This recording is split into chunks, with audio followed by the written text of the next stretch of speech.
What is going on, everybody? This is the PWZ podcast. My name is Rick Del Santo, the professor, if you will, and I have a very, very special guest today in Fly Ni Noreaga. What is going on? Talk to him, big bro. Let him know. We live action, baby. We live action. Yes, sir. Yes, sir. Before we get started, let's see if I have it here. And I promise not to be a dick about this on air. So I just want to give a birthday shout out to one of our biggest fans, Adonis. That's my biggest Thank you for fan right tuning there. My biggest fan. Happy birthday to my number one fan, Adonis. That's right. Thank you for tuning in and always being very supportive of the PWZ and, of course, the local independent wrestling circuit. So, before we get into talking about your wrestling career and such, tell me a little bit about yourself. Tell me about your youth and getting into professional wrestling, discovering it. Well, for me, the first time I really ever discovered like independent wrestling was back in like 2015. My cousin ended up like finding PWA on Facebook because around the time I was doing a lot of backyard stuff, which was considered unsafe. And for me, I always wanted to pursue this. I always wanted to pursue this and rather than just stop the limit right there on YouTube, I really wanted to do this for a living. So I initially found a school that I could train at, which was PWA. I went to the first show, which was like way back in 2015 when I met Grappling Greg, Troy Stevens, Hippie Dickie Moon. Like a lot of guys were like synonymous in helping me like bring me up and like train me and stuff like that. Because when I got to PWA, I was in the youth classes training with Gibbs. So it's like wrestling for me was always something for me, no matter if it was on YouTube, watching it on TV, going to my family's house on the weekends to watch the pay-per-views. It was always something that I thoroughly enjoyed. And whenever I was in a dark place, wrestling always just was the answer for me. So when PWA started up, I was in foster care at the time and ended up getting into a fight in school and stuff like that. And I had to like take away wrestling for a little bit. And when away from wrestling, it was really all I ever wanted to do. So I was in Ohio for a little bit where there was no schools and stuff like that. So when I ended up coming back to CT, I found Test of Strength and pretty much just let the ball roll from there. Test of Strength really is like helped me morph myself into a way better person and a way better like wrestler. So wrestling was just always the answer for me. So tell me about what it was like with training with Slick and Test of Strength. They're one of the most prominent schools out of the area in Connecticut. The first thing when you walk into the Test of Strength door, you'll see the logo on the wall, right? And it's unlearn, learn, and relearn. So that's the first thing that like I drill into my head because no matter where you go, you're always gonna learn something new in wrestling. So always forget what you know at the door and just sit there and just listen. Because if you listen, you will be a way better performer and a way better worker. And that's one of the things that I love to do. And whenever I'm at the dojo, whenever I'm training with Slick, I'm always just trying to hear what he has to say. Right. A lot of my training clips that I have of him explaining stuff after practice match and stuff like that goes a long way because his mind for wrestling, especially with the Kowalski legacy, it's just like so vast and enhanced that like you just want to be able to pick his brain no matter the chance, no matter when you can. Slick is a legend, man. Absolutely. That guy's been everywhere throughout, the 90s and through the 2000s. I mean, I've seen him wrestle for almost 3 decades. He's great. I can say that for myself. I watched a lot on YouTube, a lot of his NWA stuff with Jeff Jarrett. Like, Slick is a legend, man. He's a absolutely. He's an underrated workhorse, that's for sure.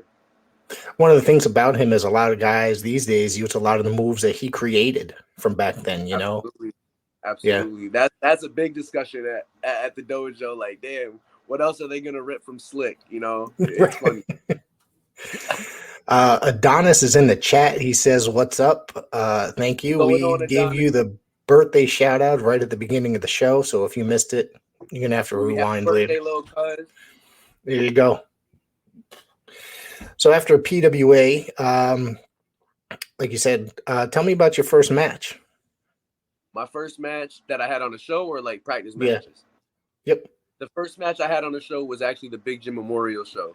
And it is just, for me, when I go back and talk about it, it's like, it's surreal to me to know that like my first match was on a show to honor my big bro.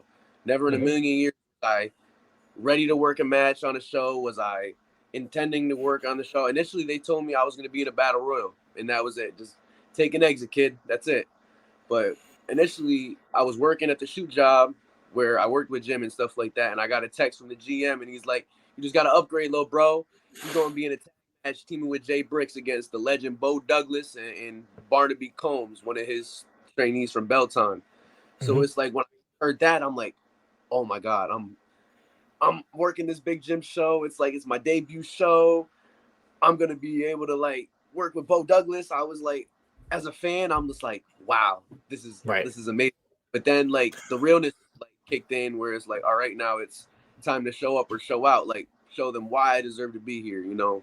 Right. So when I worked on that show, it was like I had Big Bro right there with me the whole time, guiding me through my first match. It felt like I was in the ring the whole time. You know, for me, getting that exposure right away was surreal to me looking back on the tapes, because I could see how green I was. I could see a lot of the stuff that I needed to work in my character to understand who Fly Night really is.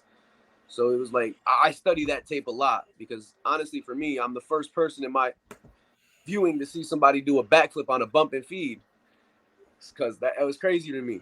But Big Jym is, you know, he's a legend, man, and I'm glad I was able to work with him during the shoot world, being able to understand him as a person outside the ring. Because just not wearing his merch, it's like I got Big Bro literally sitting here all throughout my apartment. I got this right here on my coffee table just to see him. I got all of his Brass City Devils stickers all on the table. Like I got stuff here just dedicated to my Big Bro. It's just, when I met him, he really impacted my life. He was one of the nicest people I've ever encountered in my life. And, you know, such a great dude. Every time we went to a show, you know, whether he'd be working or sitting in the crowd, if he was sitting in the crowd, excuse me, you got to move my computer a little bit. All right, there we go. He would, you know, make his way over, just to make his way over, say hello, shake my hand. And we always used to talk about music. That was like one of his big things. And my big thing as well was like, we had a lot of similar musical taste, you know what I mean? A lot of punk rock and metal and stuff. So he was just a great dude to talk to. Very friendly. I never was really familiar with music like that. And I mean, I've listened to it every now and then, but when I met him, he really opened my mind to a lot of things. I started listening to his music from his band and everything like that. And now that's pretty much what my whole playlist is his music, because I want to be able to still feel like I got my Big Bro in my life. Because like you said, no matter where I was at an NEW show sitting in the crowd, and he was doing the Club Cam stuff with Cam Zagami. And right when he was leaving to go right to PAPW for a show, he walked right up to me before he left. He nudged my shoulder and he like acknowledged me and shook my hand and like said, "What up, little bro?" Like for me, that I'm always gonna remember that. Like me and him always, you know, he's always came up to me. I always walked up on him. Like we've always had that relationship. So that was right before that appearance was right before he passed, like just within a couple weeks, correct? That was like a month before he passed. Yeah. Yep. I remember when he passed, I was actually in the middle of an episode, recording an episode with Big Daddy, the Guardian of Chaos, and he actually got the text message during the recording of the show. So it was like kind of crazy. That's the way that I found out that evening.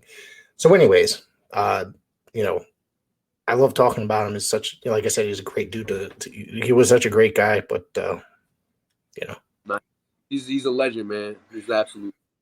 That's my Big Bro for life. Absolutely. Tell me, I'm going to ask you about some particular matches, and then we can get into some other stuff. All right. I want to talk about early on at Shut Up and Wrestle. You had a chance to wrestle with a guy around the Northeast area that's pretty well known, Jiggy Sosa. Tell me about working with Jiggy. Honestly, I loved working with Jiggy. Being able to pull back the curtain a little bit, Jiggy was somebody that like always sees me at shows, always like came up to me and was like, "Man, how's training going, man? I can't wait to get in the ring with you and actually, you know, work with you and stuff like that." And when the opportunity came, I was so ready to cut the promo and be like, "You know what, Jiggy, this is, you know, long overdue. Me and you have been waiting to go at this for a minute, and now the opportunity's here." So like being able to work in the ring with him was awesome. Like it was me understanding how to work my character and my moveset, because like I'm really still early on in my career. I'm trying to figure out what works and what doesn't work, what clicks Right. and what doesn't. And around that time, it was still something when I look back and study my matches, because I do that quite often to see like what I can do better in matches, what I can incorporate and do different. But right off there, that was the first time I ever really got to jump off the top rope. And that was something that I always wanted to try to do. And he was like, yeah, man, go for it, bro. Let's do it. Because I sit here and I'll try to like, because I watched a lot of matches before I got in the ring with him to try to like get a better understanding, because that's exactly what you want to do, is learn who you're going to be in the ring with, try to get that chemistry real quick. And when I was studying his matches, I was like, we're going to have a good match. And when he hit me with that super kick, pulling the curtain back a little bit, he looked over and he was like, thank you, because I called the finish in the match, and he was like, I like that finish, kid. We're going to go with your finish. And it was cool to me that I know that a vet gave me, that green light to do something. Usually when you're early on in your career, it's like, all right, we're going to do this, that. And what do you really want to try to get in? Because they'll really just like not snub you, but just call the whole match for you. He allowed me to get my offense in. He allowed me to be dominant in the ring, to show my strength and everything like that. So it was just an opportunity to work with, a Northeast legend stuff too. That's awesome. Before we switch over, tell me more about, like, you've only been doing this probably just over a year officially, I guess, like in the ring. I've been training since I was 15, but working on shows was the Big Jym show. So I've been like almost like less than a year. That's incredible. Like, 'cause I have to say, honestly, the way you move, you wouldn't know it in the ring. You would not know that you had only been doing that short period, because maybe early on, but you've moved like somebody that's been doing it quite a few years. Thank you, bro.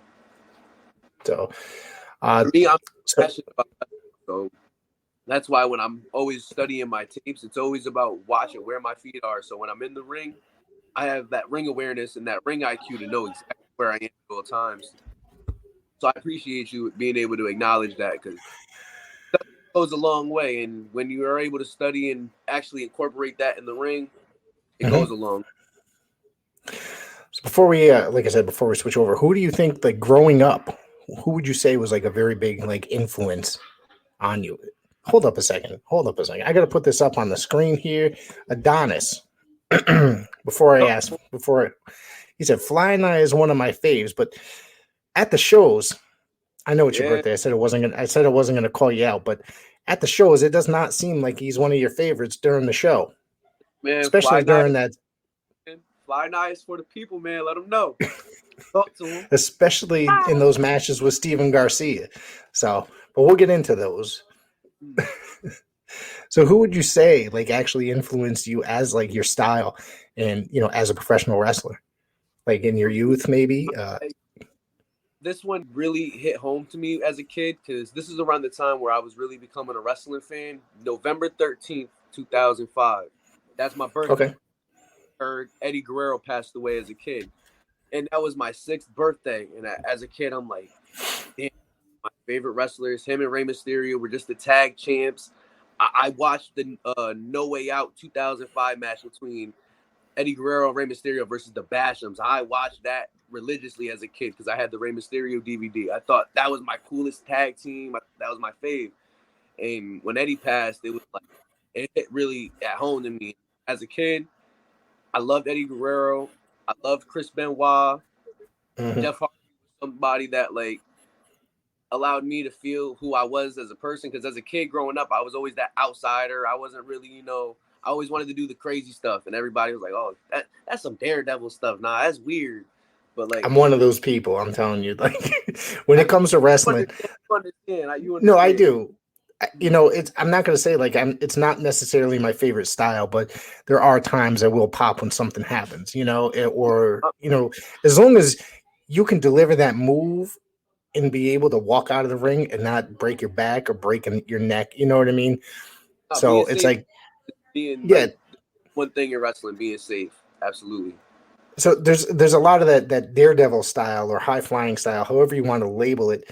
A lot of it is, worrying about the performers and their delivery on the maneuvers. I mean, Jeff Hardy on numerous occasions could have broken his back. You get what I'm saying? On any of those maneuvers. I mean, and then look at what happened to, like, Owen Hart during a stunt, stuff like that. That's like the stuff that I worry about when I watch wrestling. For me, And that's why Fly Night character comes around in my moves. Right. When it comes to certain moves, I don't want to be jumping off the top rope, because that's not necessarily being fly. You can be fly doing things from the bottom rope, jumping off the second rope, but not necessarily have to do it in a way that's gonna hurt your body. You just got to be smart and work smarter. Right. Really, not. That's really the number one thing in wrestling. You want to try to alleviate as many bumps as you want, because there's a bump card that you have, and you never know when that's gonna hit. And I could go out next Friday and have a match, and that really be my last match. You never know. So that's why you want to try to at least be safe.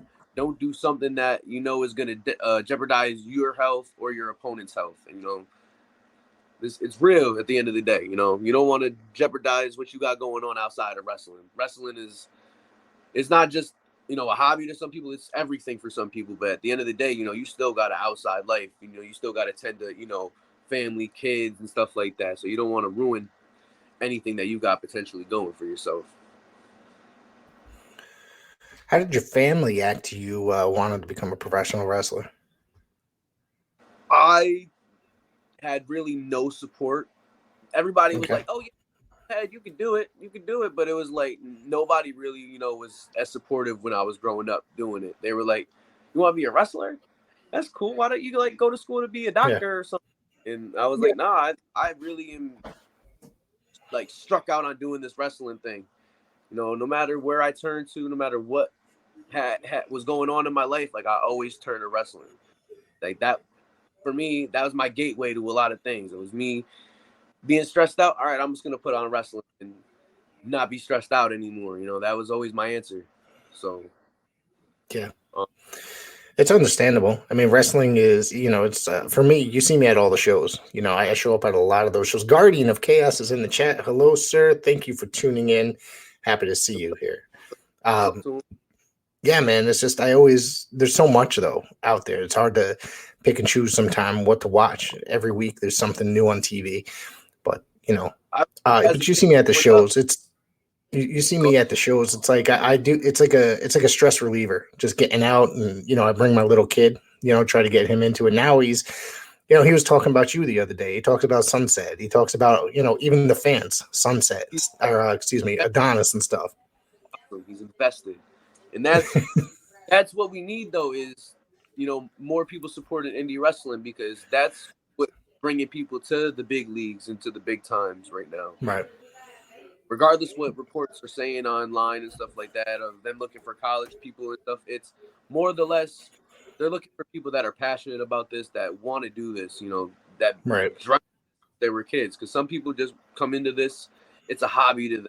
It's just, another Saturday that they're just trying to, enjoy. I'm not shooting on anybody, but it's like some people are really gun-ho about doing this for a living and wanting to do this, and are scratching and clawing in any way that they can to reach this brass ring that everybody is talking about. So right. Johnny Burke is in the chat. Thank you for tuning in, Johnny. You want to talk about a passionate fan? This guy over here, Johnny Burke, man, this guy's going everywhere. Go way back. We were in high school together, man. Oh yeah. Everybody was on his Facebook lives trying to clown him and joke with him and quote unquote bully him in a way. It was not funny to me, because they're saying here joking about wrestling to him and teasing him about it. And for me, I always loved wrestling, and I always, John, when he started training, I was so supportive of him, and I still am. I want JB to reach his dream and have his first match and be able to, say that he does this for a living. You know what I'm saying? Because that's how I feel. And I want JB to feel the same way. That's my homie. Yeah, I love Johnny. When I see him at shows, I see him quite a bit at shows when I get out there to the shows that he's at, man. And great guy right there, man. He's been on WWE TV more than all of us. It's crazy. I saw him the day after Mania. I was like, hey, that looks like Johnny. So, yeah. I'm sitting here watching SummerSlam, and I'm like, is that John? Yeah. I'm like, what the hell? sitting there on my TV screen. I had to rewind and go all the way back and pause it right there. I'm like, no way, that's John. That's John freaking Burke on my TV screen right now. The Guardian of Chaos has a question, Fly. What is your current inspiration in the business? For me, I have a lot on my shoulders. So for me, I just want to be an inspiration to my little brothers and my little sisters and people that are there as fans that are young and not really sure what they want to do. That's who I'm really trying to do this for now. You know, I'm not trying to do this for myself. I'm trying to reach my dream at the end of the day. But for me, I just want people to know that this dream is attainable. You can reach for this because I'm so passionate and so like ambitious about doing this wrestling thing that it isn't just something that I dreamt of anymore. I'm really manifesting it every single day. So for me to go out and have some fan tell me like, oh, Fly, nah, you did this for me, you know, at the end of the day, the minute that it happens, because I have a lot of supporters now on social media and stuff like that, that I want to be able to be like, damn, you know, he's a great role model at the end of the day, doing this, you know, for the kids. I'm not doing this anymore for myself anymore. I want to be able to be that role model that I was looking up to as a kid that I didn't have. So that I want to be the little kid, or hold on, I'm trying to word this the right way. You know, I want to be that model as a kid that I didn't have, you know, somebody to look up to, be the person that I didn't have. I see how you are at the shows, post matches and stuff like that with the fans and with my young son, you know what I mean? And he loves talking to you. So it's like that's a good thing, you know what I mean? It's just don't forget that kind of stuff. You know, a lot of guys will go on and just forget that part of their career, you know, don't care about the fans. But you know, there's a bunch of guys out there. I mean, you know, out there, you know, you work Paradise Alley and Test Train and stuff. But there's a bunch of guys that actually just sit around and talk with the fans. We hang out post show. My kids just run around. You know what I mean? And you've always been good to him. No, absolutely, man. Steve, for me, thank you, bro. Right then and there, like, I'm glad he comes up to me, he gives me the fist bumps, he too sweets me, he's cheering Fly. That goes a long way for me. I'm working this heel character, and it's not even a heel character. It's who I am to the max. But it's like when I still hear things like that out in the crowd, it's like, damn, that feels good to me to know. Like I feed off that in the crowd. That's what makes me, you know, so live and what brings my energy out there. So just hearing the little things when people are cheering Fly, nah, it's like y'all love me. Y'all know what I'm here for. Like for me, Adonis was the one person because I know for a fact that he loved me at first, but everything I did, he just wanted to, you know, shit on because that was what he's used to. He wasn't used to seeing me there. He's used to seeing, you know, his favorite sunset. But at the end of the day, he's got a new favorite, you know. He always gets on my case for cheering for the heels. So, the Guardian of Chaos has another question. We're telling. There you go. Who's the one person you would like to square off against outside of PAPW? Outside of PAPW? Honestly, I would love to go one-on-one with Ryan Frost. That's my big bro right there. Great guy. Yeah. I feel like me and him would tear it up. That's my big bro. I've seen him wrestle, yeah. I would definitely love to run it up with Ichiban again because I actually worked Ichiban back in November, like a month after that Big Jym show, and it was a quick little 5-minute match. Went in there, got my stuff in. He ended up getting the win on me, and I would definitely love to run it back with Ichiban. I'd love to see that match. I didn't even know that match existed, so I'm gonna have to dig that out somewhere. I'm sure. What's that? It's in the archives. I got that. Yeah, I'm sure. That was an unlisted video. It hasn't been on Kincaid's page yet, or no? No, that's a secret. That's one of my own. One of my secrets is. Tell me about your feud with Sunset Steve Garcia. And there is one thing. One other thing before. Why the hell did you steal his shoes, dude? Listen, man. You broke into his house. Listen, man, those went for a quick $20 on the street real quick, man. I flipped those to a crackhead in New Haven, man, right outside the block. Made my money back. He'll get him There back. you go. I'm pretty sure he can get him back. It was right down the street. Right. But nah, me and Sunset, we go way back. Back when I was staying in New Haven and stuff like that, I met him when I was young, and he ended up doing his own little personal thing and fighting some personal demons, and that's when I ended up going and fighting my own personal demons myself. And he got out. He started following this wrestling thing. I started following this wrestling thing myself. It's always something that I've been passionate for and always wanted, and we ended up drifting apart, really. And so, right, pretty much when I seen him doing this thing at PWW, I was like, man, he's doing this thing without me. He ain't looking out for me, because when I would have came up, I would have looked out for my boys and gave my boys an opportunity to put them on. And when I got that call under the radar, Greg Baylor hit me up. He was like, listen, man, I hurt my ankle. I can't really wrestle. And I know you know Sunset Steve. And he was lined up in that gauntlet match, #1 to face him. And when I came out, it was like looking at my old friend, like, listen, man, you wasn't expecting me at all. So when me and him seen eye to eye for the first time in a very long time, it was like, this is going to be good. And I know the crowd is going to eat this up because it's real. This is real at the end of the day. It's not something that we're making up. It's not something we're making up. This ain't no make-believe. This is real. I have a feeling this isn't over yet, right? There's still more to come. It's got to be. I'm a little tight, too. I seen them get thrown in with little Miracle Generation and stuff like that at Power Play, but it's all good. This ain't over between me and Sunset. This ain't over. What about being teamed up with Greg Baylor and for a short time, Mickey Biggs? He's not there right now, but you were teamed up with the two of them over there at Paradise Alley. For me, this is all business. For me, when it comes to Greg, if that check don't clear, Greg can get it too. I'm just being real. If that check don't clear, Greg Baylor's ass is on the line. Let's keep it apart. We got another question from the Guardian of Chaos. Where do you see yourself a year from now? And stealing shoes is thug life. Listen, man.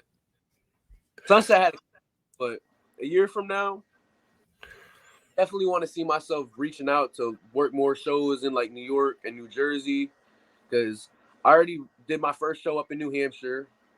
Met a lot of people up there from I think APW, Atlantic Pro Wrestling.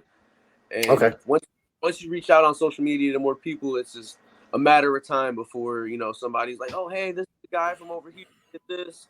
But it's always trying to just get your nose in somewhere, kick your foot in the door, just to get some exposure everywhere. Because I've been doing a lot of shows in Mass. I want to end up doing some shows for NWWE up in Rhode Island. I've seen a lot of the stuff that they're doing, and pretty much just be working all around New England right now. I want to branch out more. That's, New England has a very rich wrestling scene. It always has. It's been my favorite area with Mass, Connecticut, and Maine, New Hampshire. And it also has a humongously just great history. So you being a part of that, you're putting, putting in the work of professional wrestling. If I must. Absolutely. So you're putting in the work. You're out there making the contacts and such, right? Trying to get it done. Absolutely. Social media is a wonderful tool.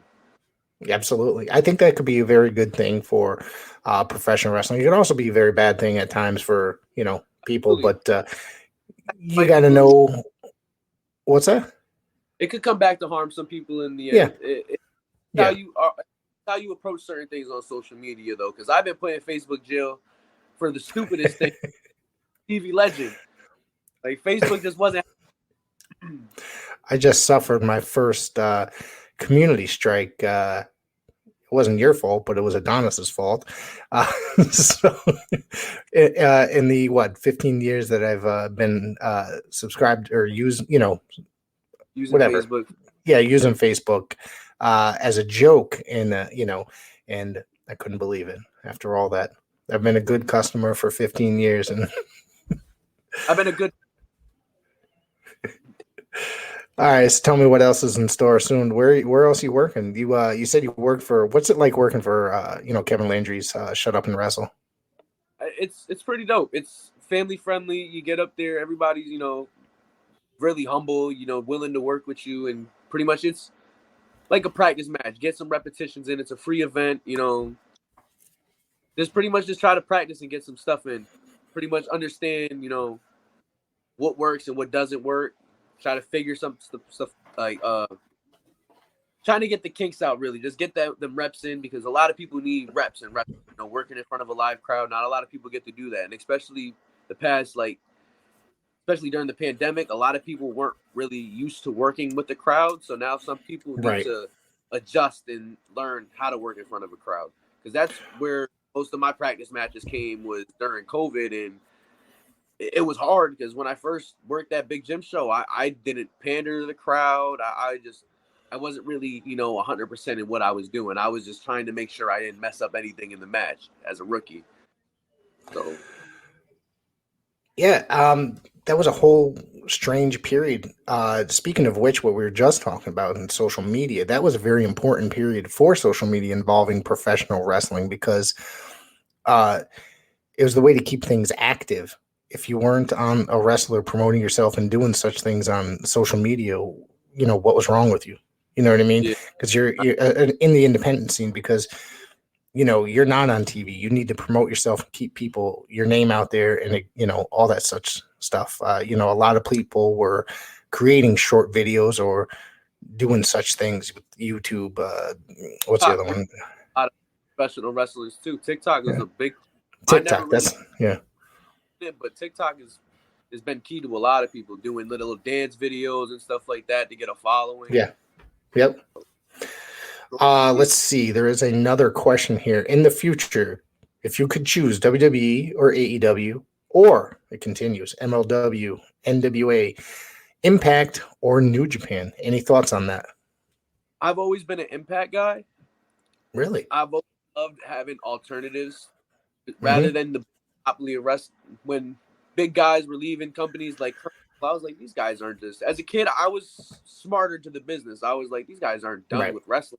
No way. So when I found out that there was more wrestling as a kid, I was like, no way, this is awesome. When I was scrolling through the TV channel, TV listings, and I found Yep.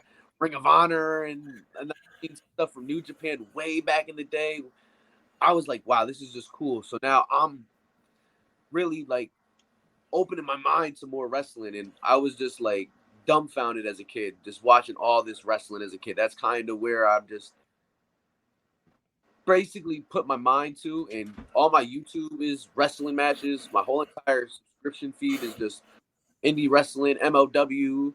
I ended up hanging out with Myron Reed at that That's show awesome. like a month after my the Big Jym show, and I was just hanging out with him, and he was just humble as anybody else can be. He told me I reminded him of a wrestler that he worked in New York, Matt Travis, and that's kind of what like sparked that conversation, because I knew who he was talking about. And when he first told me that, it wasn't the first time that I heard that. So when he said it to me, it was like, oh wow. So now somebody that I consider a famous wrestler just kind of told me I resemble somebody that he knows. And he was like, man, I just wanted to come up and hug you, bro. And he was like, yo, during intermission, bro, we're going to get up. We're going to hang out. We're going to talk, da-da-da-da. And during intermission, he came out. We hung out. We talked. He was just basically telling me that this is attainable. This dream is real. Like, you can make a living off of doing this without WWE, without AEW. You can make a living off of this, living your dream independently. You know what I'm saying? We're entrepreneurs at the end of the day, and we have to treat ourselves as a brand and as such. So that's kind of what I learned from him. He's a young legend in this business.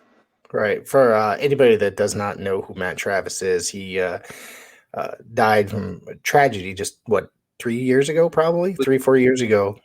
Yeah. 19, right? COVID. Yeah. Yeah. Murder was by kick tragic. ever. Yeah. It was a very sad story. Thank you, Guardian of Chaos, for tuning in. As always, you're the best, my brother. So, yeah, where else do you want to go with this? So you watch a lot of Impact, you said, right? That's always been your thing, finding alternatives. I've always been kind of in the same boat as a way, you know, when I was a kid, you know, of course, I discovered WWF in 1984. That was when I discovered professional wrestling. But it's like, within 2 years, I discovered the NWA. And then right from there, that was like my whole thing. was the NWA. That's like pretty much. And then I started finding other things, just like ESPN played wrestling. I found everything that was on there, Memphis, all this other stuff. Obviously, right now there's probably more wrestling than there was back then as a kid. There's so many wrestling. You got IWTV, you got Fight, YouTube, you got all the networks like that you can subscribe to. Wrestling is just everywhere now, and it's a blessing that our business is booming as such right now. We deserve that, because at a point it was just you either watch WWE or you better be going to rent VHS tapes or have somebody that you could bootleg wrestling for. It was so hard to come by other outlets of wrestling like 10, 15 years ago. You see, after thank you, Guardian of Chaos. I really appreciate that. What was I going to say? In after 2002, like with the closure of WCW in like say 2001, that was, and then ECW in 2000, wrestling, was in a dark period at least in the United States. It was just there was one promotion pretty much, and then I think it was 2003 Impact started, or TNA, excuse me, however you want to name it. So it was just very hard to keep up. There was not a lot of professional wrestling. You had one major wrestling promotion on TV, on cable TV. And if you didn't like it, there was a lot of people that gave up on WWF years prior. It was hard to sit through. But then slowly but surely, TNA and Ring of Honor started up. So these alternatives were forming, but they're a little bit more underground. TNA didn't have cable TV rather, for years. They're on pay-per-view for quite some time. So, but it's just so amazing now that there's wrestling on every single day of the week, 7 days a week. And it's not just one show. You can spend an entire Saturday just watching on IWTV. They'll have like 4 or 5 shows back to back to back. It's amazing. It's a blessed time to be a wrestling fan. That's how I see it. I'm not one to sit here and argue between watching WWE or watching I'm not gonna be the one to they're doing stupid shit there or they're doing flippy stuff over there. It's just I just watch it to watch wrestling now. As a kid, when I had a chance to watch wrestling, when I thought wrestling was lame, it was like, all right, I'll just can't switch the channel. I'll go watch a movie now or something. Now I can switch to watch other wrestling. It's different now. It's an opportunity to study and perfect your craft too. You can learn from stuff that people are doing and learn from that. That's just how I see it. There's always an opportunity to learn from something. GOC has one last question. Who has hit you the hardest in the ring? I'm gonna say Sunset. Me and Sunset have kept it real tight and real snug, and I like it like that. That's really the only way I would want to keep it. So you better keep it real. All right. I'm looking forward to that. And Jonathan Sardi says, what is your favorite match of all time? My favorite match of all time? I am going to say it's going to be between Jeff Hardy and the CM Punk matches that I watched, the series that they had as a kid when I was a kid, or Eddie Guerrero and Chris Benoit that they did on ECW. And that's one of my matches. Chris Benoit is probably my second favorite wrestler of all time. The first being Arn Anderson. And I remember when I found out that Chris had passed, I just really didn't believe that he was guilty of the situation that he is accused of. There's a lot of holes in the story still, but I'll just leave that up to conspiracy theorists to talk about. The truth is out there somewhere. The only way we'll ever really come to the truth of stuff like that is if it comes out. But other than that, we just really gonna sit there and question everything until it's like, what is real anymore? You know what I'm saying? It's trust me, as a smart fan, I've sat there and watched all the YouTube videos and tried to crack the code, stuff like that. But it's just I gotta leave it alone at some point. It's driving some people crazy. Some people are really are gun and really think that stuff is really real, and you never know what's real anymore. The world is so crazy, you never know what's real anymore until you see it confirmed on CNN or on TV, you know what I'm saying, on multiple news outlets. So the world is crazy, my friend.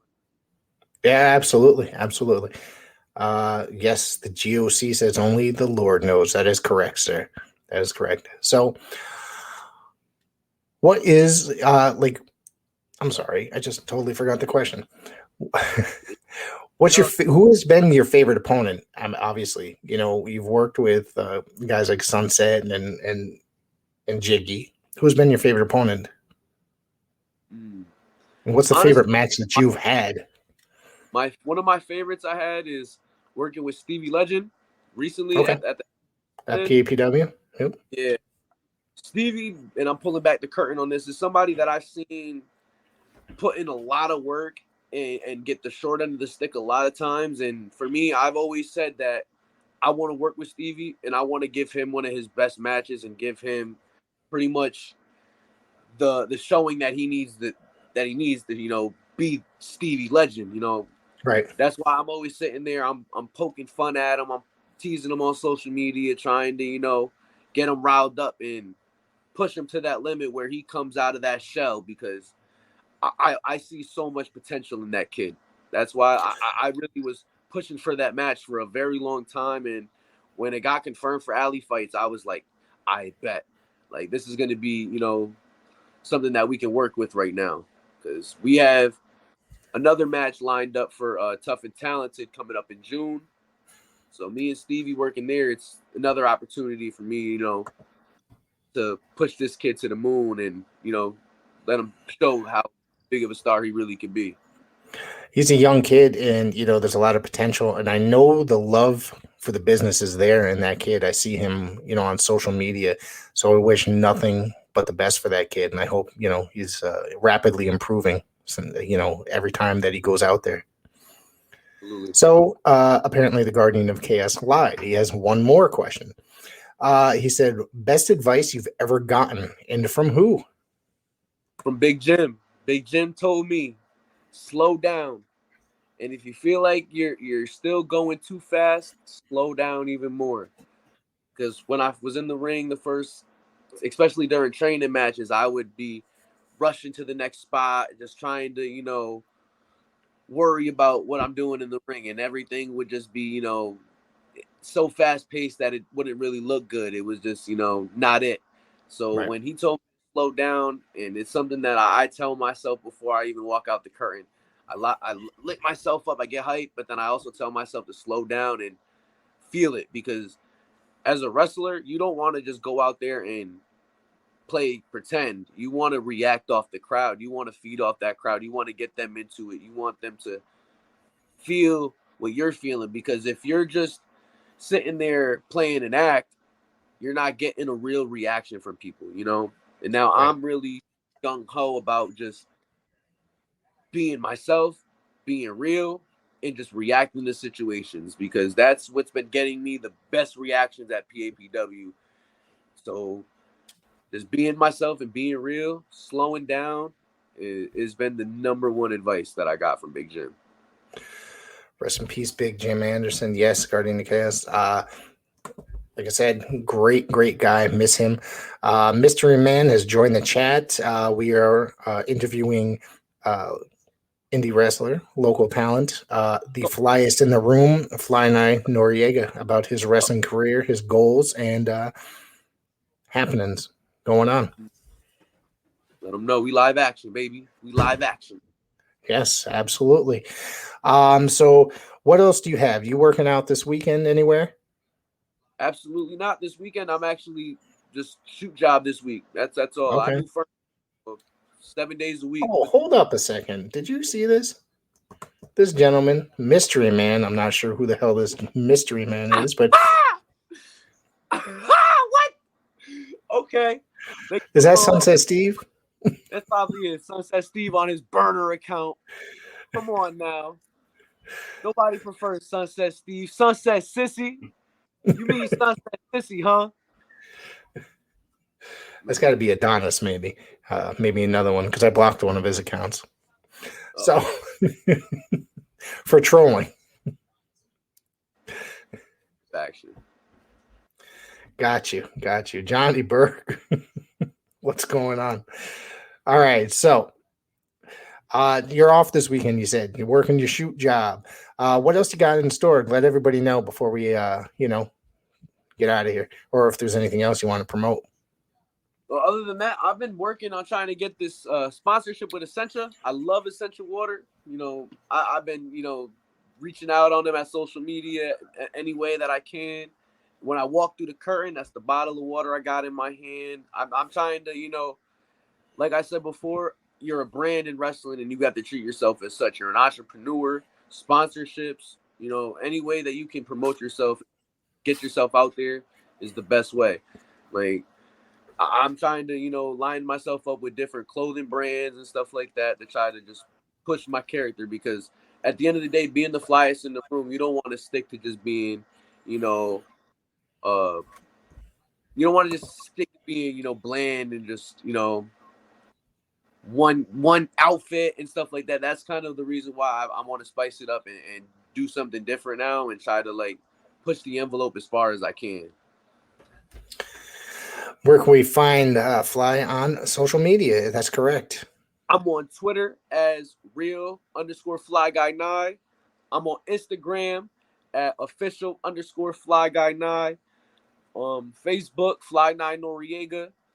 So I'm on a lot of social media outlets. I'm on YouTube as Fly9 Noreaga. I'm starting to, when you actually upload some of your footage too, I've been trying to incorporate Don's footage, Fogman's footage, and your footage into trying to like morph into just like one big video and try to like get different angles and stuff like that. And let me know and I'll send it to you. Yeah, absolutely. I try to like, when I'm working in the truck, sometimes I'm not usually the one driving, so I have a lot of like downtime while I'm sitting in the truck to edit videos like that. And that's pretty much one of the ways I like to like work on my social medias and push my brand.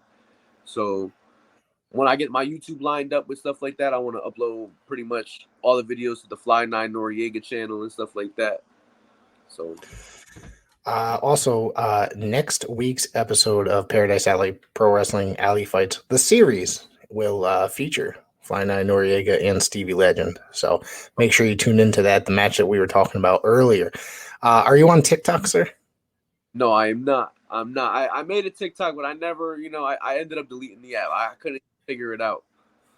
Oh my God. It's very, very easy. I'm a boomer on certain apps. Like, come on, that's important to help get your name out there. I do. It's funny because I use it, but I end up I'll go through like 3 days or I'll upload like 6 to 10 videos a day, and then I won't use it for like 2 months. So it's like I don't keep up with it well enough like I should. Yeah. All right, my friend. I want to thank you. What's that? Did it freeze again? I'm thanking you, brother. Yeah, I want to thank you for coming on. And of course, go out there and subscribe to all his social media, share, follow, all that fun stuff. Buy the merch when it comes out. He's going to be premiering new gear at his next show. So I just did see him post that on social media. Looking forward to that. And thank you very much for coming on. And thank you for everybody that tuned in. Thank you, Johnny Burke, for the compliment. I appreciate that. I appreciate you sticking around and watching. Thank you very much. And we'll talk to you guys. Me and Marcel will be returning tomorrow night. Have a good one. No, showtime.